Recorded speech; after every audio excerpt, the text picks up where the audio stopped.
Buck Show.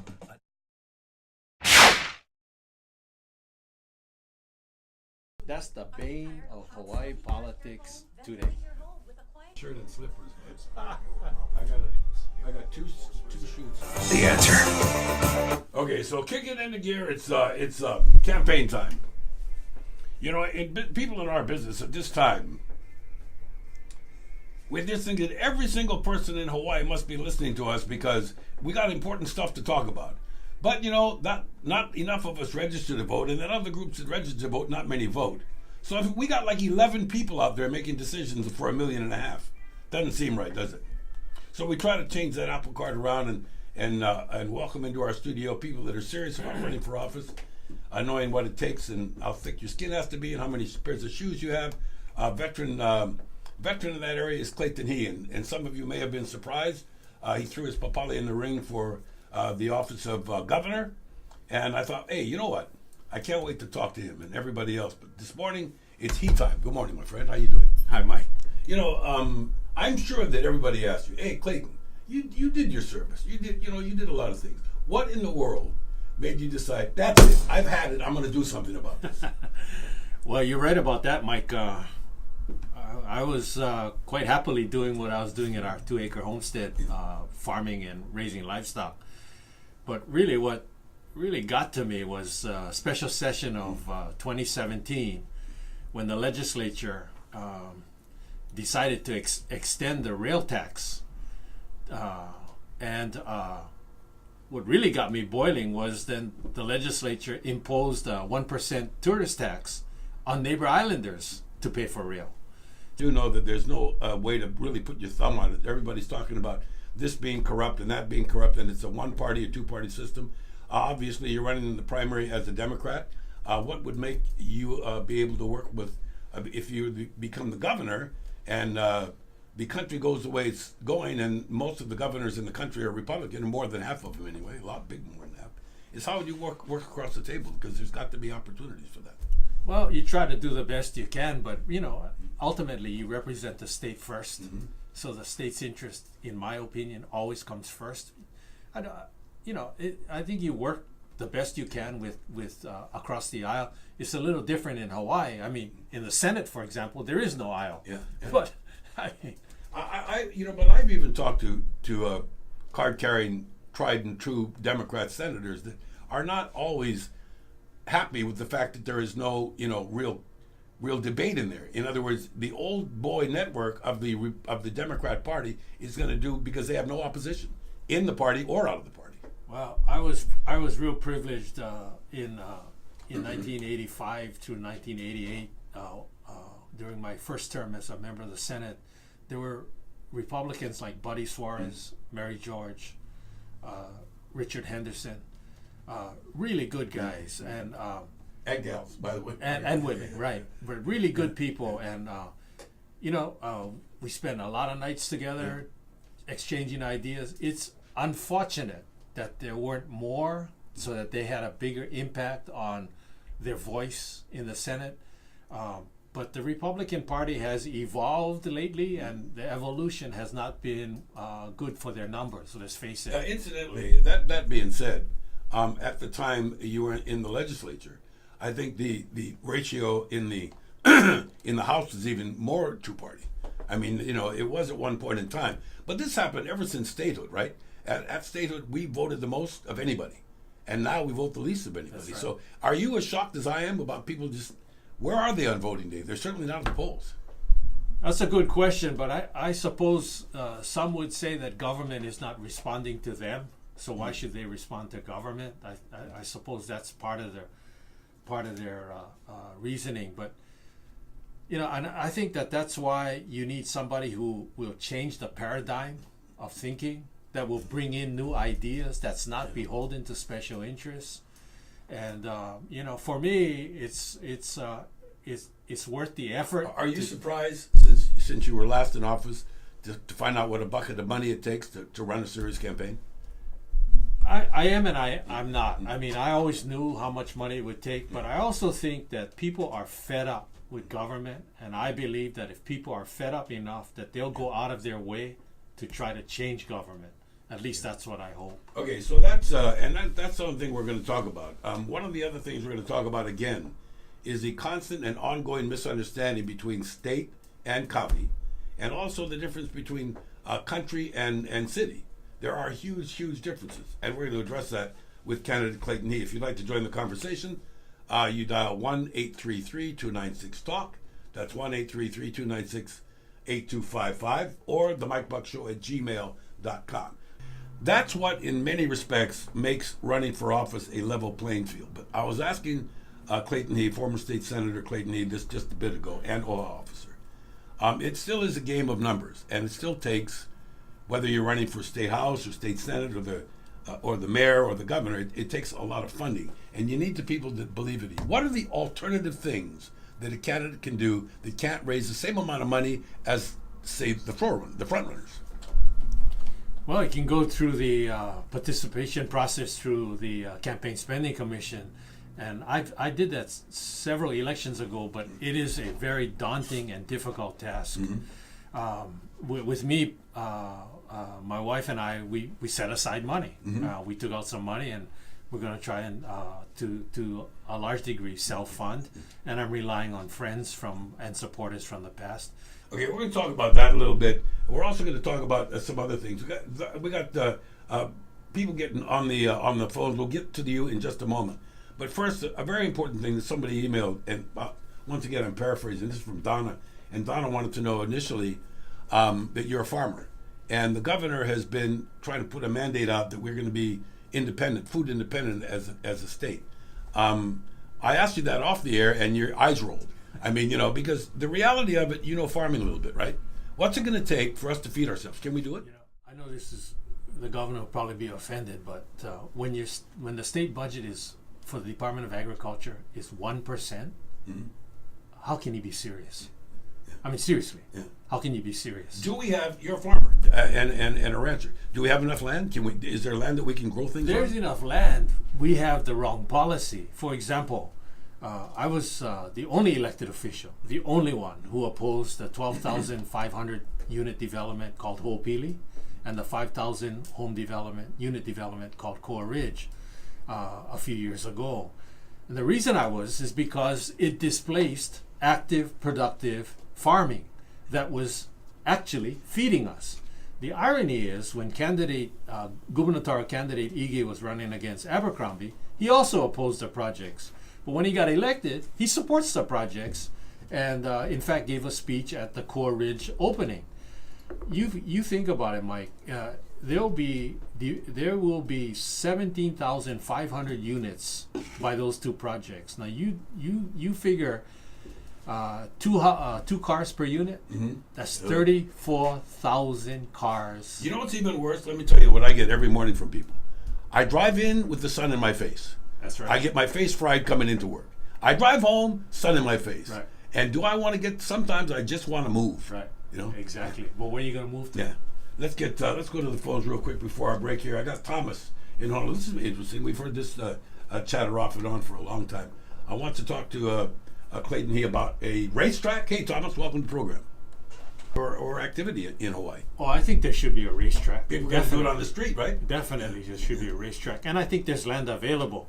The question is whether it should be at the feedlot. My suspicion is, Tom, that there's competing interests for that land next to the feedlot, and it may not. It wouldn't surprise me if part of the competing interest was larger holding facilities for livestock. We were just talking about ag that can accommodate the feedlot. But having said that, I'm not so sure that other areas such as at Kaulailoa, like you mentioned, might also be available. I think the point is that somebody needs to run over this herd and select an advisory committee and work with people like yourself and others. There was a guy named Richard, I think his name was Oppenheimer, who also contacted me, and my answer was the same, that I think that it can be done if people put their heads together on this. Well, let's look at that, going back to your days at the Office of Hawaiian Affairs and the challenges in that area.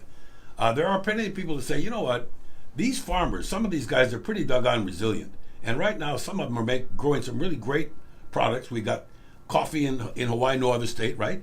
And what about the greens and the this and the that? Are you surprised that there are as many people, given the difficulty of being in that business, that are doing it anyway? Well, How I'm can not we surprised. incentivize people to do I'm this? not surprised because I think that there are a lot of people who are dedicated to trying to be more self-sufficient. At our 2-acre homestead, we're pretty self-sufficient. We sustain ourselves on carbohydrates with taro, breadfruit, and bananas. We have a aquaponics set up for protein. We have some livestock as well for protein. So it's the land base that is difficult. But and you the know what? cost I of don't it. have 2 acres, okay? That's right. But and so if I brought a cow into Hawaii Kai Yeah. and a couple of ducks and some chickens, I'd have some pretty neighbors. But what a lot of people say, well, we're land poor. But there are others that say, no, we're not. We've got a lot of land that's fallow that could be productive. If people are willing to do it, why don't we incentivize them doing it? Well, I can tell you that there's places that are available on state lease that should be put back into agriculture. I was a participant, for example, in the 70s with Waihole Waikane. And a lot of that land is available if the state would open it up to young farmers. And there's a good water resource.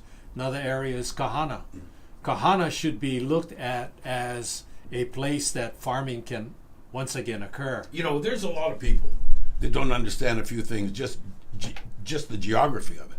Most people think Waimanalo is this one road with some houses on one side and the water on the other. Little do they know that there's thousands and thousands of acres right there that are not being used. Yeah. Because maybe, what are the farmers, you talk to these guys all the time, what are they afraid of? Why do they not invest? What's at the other end of the rainbow for them? Because they don't invest because the state has been very truculent in executing long-term leases. It's very difficult to invest a lot of money on a month-to-month lease. And that's been the bane of state policy since the early 80s. This comes from Fisherman Bobby. Says, what about fish farming? What does Clayton Hee think of aquaculture and particularly fish pens? Well, I like the idea of fish farming. I saw recently on a program where there was a system in California where a guy was growing sea kelp, and under the sea kelp he had suspended nets of mussels, and under the suspended nets of mussels he had suspended nets of oysters. Yeah, to understand the food chain is important, right? It's very important, but the technology and the science evidently is in place. So I'm not sure pens are the answer, but clearly there is a new science that is established, and we in Hawaii should be learning from them, because after all, if there's going to be farming in the ocean, we're made for it. Okay, let's go to the phone to talk to our friend Don out in Kaneohe, who brings a question to Clayton Hee about stuff that I don't know anything about. Don, good morning. Welcome to the program.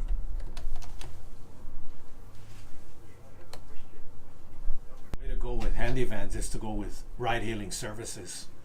I think the wait that these people wait for handy vans, and then the way the service is done might be a better way for the state or the city or both to contract with a ride-hailing service like Uber or Lyft, where Wouldn't there have to be vehicles that were, that would conform to the needs of the people riding them? well they're gonna have to be ADA compliant for sure. But the idea is to go to a ride-hailing service to pick you up on time and take you to your destination on time. I think that there's some kind of a process will result in the future, if not the near future, where handy vans will be replaced by a better way of service. Our guest, if you didn't figure this out by now, is former State Senator Clayton Hee. He is running for governor in the Democrat primary. Is that there is so much misunderstanding of city and state. Obviously, the handy van is a city, but the state also has its own. Aren't there duplicative services in everything that cry to be addressed? There's duplication in services. I mean, there's the city has a Department of Transportation Services. Yeah. The state has So a does the Department of state, yeah. Transportation. Pothole guys, Right. Yeah. So there's no question, and perhaps to a certain degree, a lot of these things can be merged into one. I know the Senate looked at this way back in 2005 there was some discussion about transportation. We were told at that time, and I believe I even heard you talking about this way back then, is that the big fear or the concern was if the state amalgamates with the county, that there's federal funds that might be in jeopardy, because if it's a state highway, you get federal funds based on your need, and we certainly have a need. And would that go away? Yeah, the feds get involved with a lot of issues, particularly with transportation. For example, way back in the 80s, when the legislature passed the seatbelt law, the Fed said, if you want highway money, pass a seatbelt law. So we did. Yeah, exactly. Yeah. Which, by the way, was a good thing. I'm not saying it's a bad thing. And in fact, I can remember when Senator Donna Kim was president, I wrote a law that now requires mandatory seatbelts in the back seats as well. And that's to save lives. Former state senator and OHA director, OHA trustee Clayton Hee is in the house. You can join us at 296. I mean at 1-833-296-8255. It's confusing. Or email me, themikebuckshow@gmail.com. More coming up right after this check of traffic with Malin Moore on The Answer. Okay, that being said, at the time you were in the legislature, I think the ratio in the in the House was even more two-party. I mean, it was at one point in time. But this happened ever since statehood, right? At statehood, we voted the most of anybody. And now we vote the least of anybody. That's right. So are you as shocked as I am about people just, where are they on voting day? They're certainly not at the polls. That's a good question, but I suppose some would say that government is not responding to them. So why should they respond to government? I suppose that's part of their reasoning. But and I think that's why you need somebody who will change the paradigm of thinking, that will bring in new ideas, that's not beholden to special interests. And for me, it's worth the effort. Are you surprised, since you were last in office, to find out what a bucket of money it takes to run a serious campaign? I am and I'm not. I mean, I always knew how much money it would take, but I also think that people are fed up with government, and I believe that if people are fed up enough, that they'll go out of their way to try to change government. At least that's what I hope. Okay, so that's something we're going to talk about. One of the other things we're going to talk about again is the constant and ongoing misunderstanding between state and county, and also the difference between country and city. There are huge, huge differences, and we're going to address that with candidate Clayton Hee. If you'd like to join the conversation, you dial 1-833-296-TALK. That's 1-833-296-8255, or themikebuckshow@gmail.com. Okay, so how do you put 50 pounds of rice in a 20-pound bag? Well, you put an hour aside and you try to talk story with people. And before we go back to the phones, former state senator and OHA trustee Clayton Hee, who's announced that he's running for governor on the Democrat primary, being very active, and he's getting out there, what he's saying, pressing the flesh. And we've got a couple of questions we have for everybody. And one that came up a while ago is, as a farmer and as a consumer, are we placing too much emphasis or not enough on these things called GMOs? Well, it depends who you talk to. For example, without genetic modification of the rainbow papaya, we would not have a papaya industry.